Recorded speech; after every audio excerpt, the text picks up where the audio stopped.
नमस्कार साथियों, मैं आपका दोस्त विक्रम सिंह हाजिर हूँ अपने YouTube चैनल रैपिडो क्लासेस पर।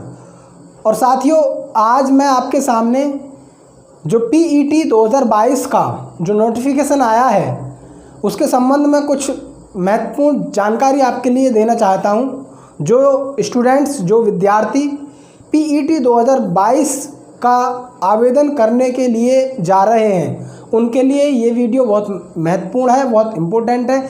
यदि ये वीडियो आपने नहीं देखी पूरी तो कहीं ना कहीं आप अपनी लाइफ में PET 2022 के एग्ज़ाम से आप कहीं ना कहीं चूक कर जाएंगे और ये चूक आपके लिए बहुत बड़ी साबित होगी, बहुत बड़ा संकट हो जाएगा। इसलिए आपको ये पूरी वीडियो देखनी है, क्योंकि इस वीडियो में आपको मैं PET का पूरा सिलेबस बता रहा हूँ। क्योंकि PET का एग्ज़ाम कहाँ से आता है, क्योंकि यदि किसी एग्ज़ाम को क्वालिफाई करने के लिए यदि आपको उसका प्रॉपर सिलेबस पता है, प्रॉपर उसका नंबर पता है, प्रॉपर उसके नेगेटिव मार्किंग के बारे में पता है, ओवरऑल जो जानकारी है एग्ज़ाम के बारे में, किस प्रकार का एग्ज़ाम आएगा, कहाँ से क्वेश्चन पूछे जाएंगे, कौन से क्वेश्चंस कितने नंबर के आ रहे हैं, किस पार्ट से आ रहे हैं और किस पार्ट का, कौन से सब्जेक्ट का कितना क्राइटेरिया है, इन सब चीज़ों के बारे में जानकारी देने के लिए और जानकारी लेने के लिए आपको इस वीडियो को पूरा देखना है।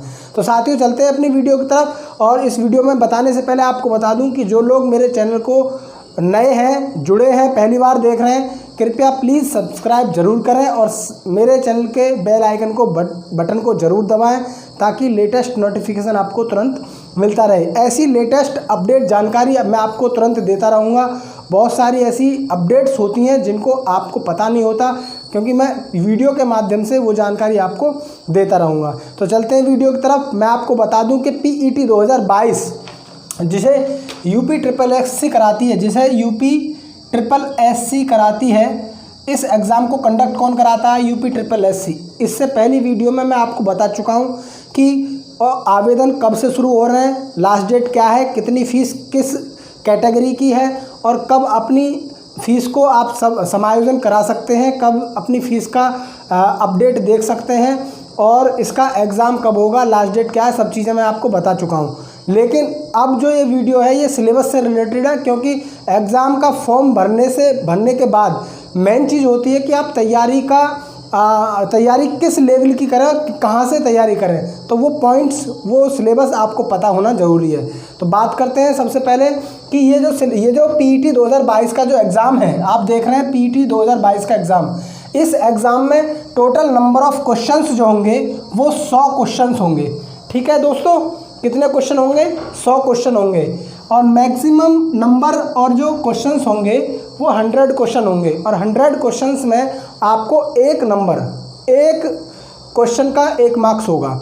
ठीक है, तो यदि एक क्वेश्चन का 1 मार्क्स होगा, उसके बाद यदि आपको ये भी देखना है कि इसमें टाइमिंग कितना है। इसका टाइमिंग 2 घंटे का है। ये टाइमिंग आपको 120 मिनट का टाइमिंग मिलेगा और 120 मिनट में आपको कितने क्वेश्चन करने?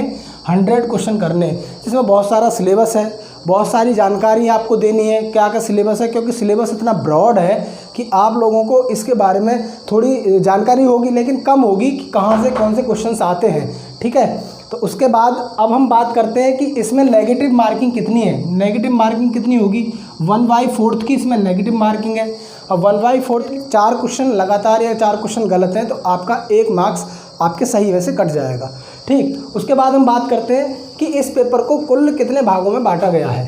तो कुल 15 भागों में इसको विभाजित किया गया है, 15 भागों में इसको डिवाइड किया गया है। तो 15 भाग कौन कौन से हैं? 100 नंबर का क्वेश्चन पेपर, 100 नंबर को कैसे डिवाइड किया है वो अब आप देख लीजिए। सबसे पहले बात करते हैं इंडियन हिस्ट्री। इंडियन हिस्ट्री में कौन कौन से टॉपिक्स आएंगे और ये कितने नंबर्स का आपका सिलेबस होगा? 5 नंबर का इंडियन हिस्ट्री आएगी। ये 5 नंबर का सिलेबस होगा, जिसमें से आपको सिंधु घाटी सभ्यता जो एंशिएंट हिस्ट्री का टॉपिक है, वैदिक संस्कृति, बौद्ध एवं जैन धर्म, मौर्य वंश, गुप्त वंश, हर्षवर्धन और आपका राजपूत काल, जो आपका राजपूत काल रहा है वो, संतलत काल, मुगल काल, मराठा, ब्रिटिश राज्य और प्रथम स्वतंत्रता संग्राम, जो प्रथम स्वतंत्रता संग्राम हुआ था वहाँ से भी क्वेश्चंस आएगा। और इसमें क्या आएगा? ब्रिटिश राज का सामाजिक एवं आर्थिक प्रभाव, यानी कि इस वाले पॉइंट में यह आएगा कि जो ब्रिटिश राज जो हुआ था हमारे भारत में, उसका सामाजिक और आर्थिक प्रभाव हमारे भारत पर क्या पड़ा था, वो भी चीज़ें इसमें समायोजित की गई हैं। ठीक है, इसके बाद नंबर 2 पर देखते हैं हम इंडियन नेशनल मूवमेंट, जो भारतीय राष्ट्रीय आंदोलन है, उनमें हम देखेंगे कि ये भी 5 नंबर का आएगा। टोटल ये भी सिलेबस 5 नंबर का है। इसमें स्वाधीनता आंदोलन के प्रारंभिक वर्ष, यानी कि स्वाधीनता आंदोलन कहाँ से शुरू हुए, वो सारी चीज़ें स्टार्टिंग से ली जाएंगी। ठीक है, उसके बाद महात्मा गांधी आ गए और उनके जो आंदोलन है वो सारे आएंगे इसमें, और जो महात्मा गांधी के समकक्ष जितने भी नेता हुए, उन नेताओं के आंदोलन भी इसमें शामिल हैं। ठीक है, क्रांतिकारी जो नेता हुए थे उनके आंदोलन, उग्र राष्ट्रवाद का उदय, विधायी आंदोलन और British India act 1935, British India act जो है वो भी 1935 इसी में सम्मिलित किया गया है। उसके बाद भारत छोड़ो आंदोलन चला, आज़ाद हिंद फौज का गठन हुआ, नेताजी सुभाष चंद्र बोस ने किया। ठीक है, और नेताजी सुभाष चंद्र बोस के बारे में सारी जीवनी और उनके बारे में उनके किए गए कार्य, ये सारे के सारे इंडियन नेशनल मूवमेंट पर आधारित जो क्वेश्चंस हैं, ये 5 नंबर का आएगा। ठीक, इसके बाद हम बात करते हैं ज्योग्राफी की। नंबर 3 पर ज्योग्राफी है, जिसमें भूगोल कहते हैं। भूगोल आएगा भारत का भूगोल और विश्व का भूगोल, ये दोनों आपके लिए बहुत इंपॉर्टेंट है, यहाँ से भी क्वेश्चन आएगा। नदियाँ और उनके द्वारा बनाई गई घाटी, नदियाँ और उनके द्वारा बनाई गई घाटियाँ, ये क्वेश्चन यहाँ से आएगा। भूजल संसाधन, यानी कि भूमि के जल संसाधन के कौन कौन से उपाय हैं, वो सब चीज़ें आएंगी।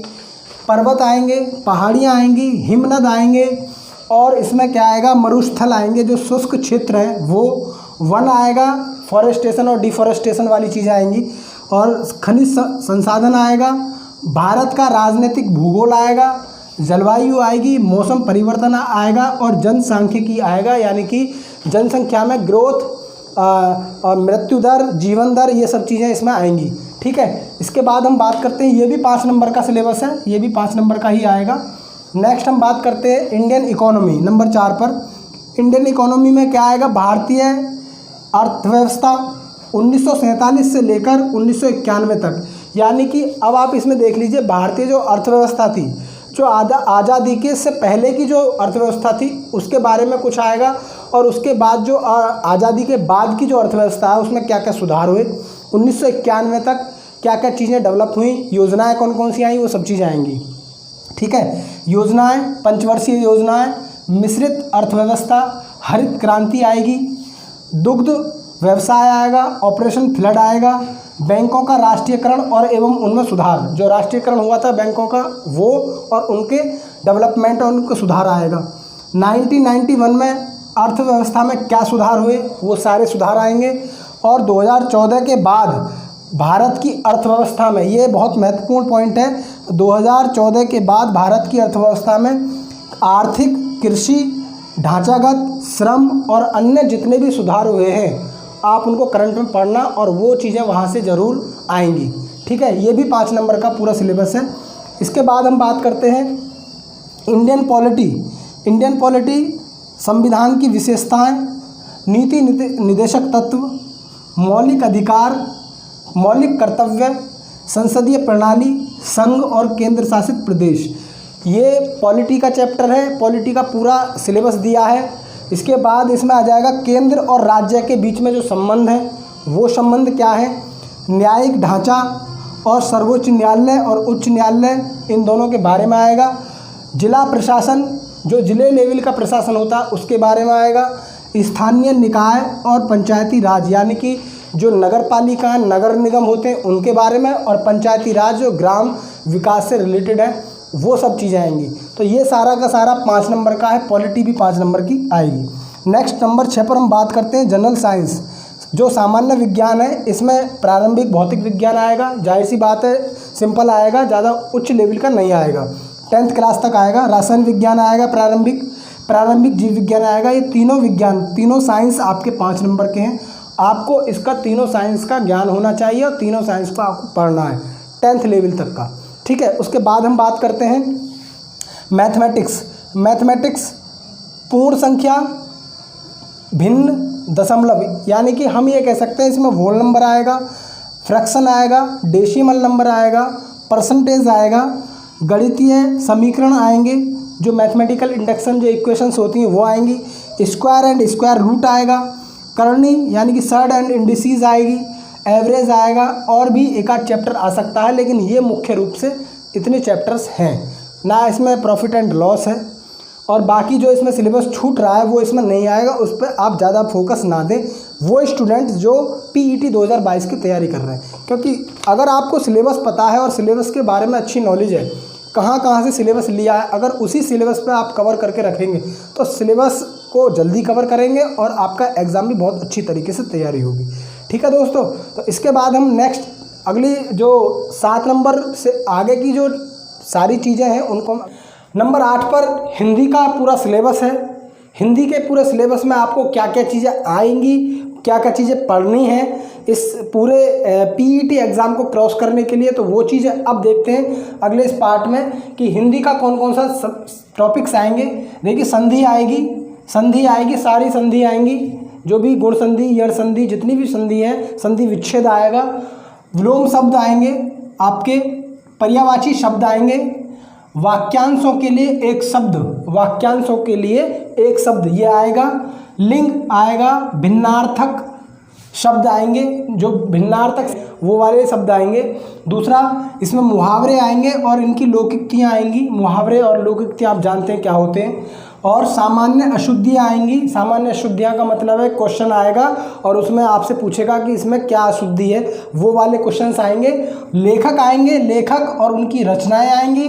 रचनाएं कौन सी किताब, कौन सी रचना किसने लिखी है, चाहे वो गद्य में हो या पद्य में हो। लाइन्स आएंगी, जो आपकी एक श्लोक होते हैं कि ये श्लोक किस पुस्तक से लिए गए हैं या किसकी कृति है, ये चीज़ें आएंगी। ठीक है, और ये कितने नंबर का आएगा बेटा, ये आएगा 5 नंबर का। कितने नंबर की आएगी हिंदी, 5 नंबर की हिंदी आएगी आपकी। ठीक है, नेक्स्ट बात करते हैं नंबर 9 पर इंग्लिश आएगी। इंग्लिश में टोटल इसकी इंग्लिश ग्रामर आएगी।